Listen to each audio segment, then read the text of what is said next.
জন্য একটা ঘরের ভিতরে বড় লোকদের এসি। হ্যাঁ, যাক আমি কিছু বলবো না, এটা বাকিটা বলবো আমার বস তাজ ভাই। নেন আপনি বলেন। এই সম্মানিত সেই জঙ্গলটা। হ্যাঁ, সম্মানিত বন্ধুরা, আমরা আসছি 300 ফুটে এখানে একটা জায়গায়, যেখানে জরাজীর্ণ একটি ঘর, টিনের ঘর, খুবই ভাঙাচোরা। কিন্তু এখানে টিনের ঘরের ভিতরে এসি লাগানো, ভাঙাচোরা ঘরের ভিতরে জানলাটা ফাঁকা। এই দেখেন, জানলাটাও ভাঙা, অবশ্য ভিতরে ইন্টেরিয়র ডিজাইন করা।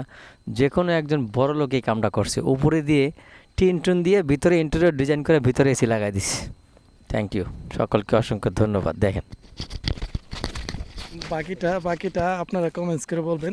উনি কি শখের বশে এসি লাগাইছে নাকি তার মানে আই ইনকাম ভালো সেই ক্ষেত্রে লাগাইছে, এখানে আপনারা কমেন্টস করে বলবেন। আমি তার ভিতরে গিয়ে ভিডিও নিয়ে করতে পারি না, হয়তো মাইরও খাইতে পারি। এই ভয়ে বাইরের থেকে কইরা জাস্ট শেয়ার করলাম আপনাদের। ভালো থাকবেন, আসসালামু আলাইকুম।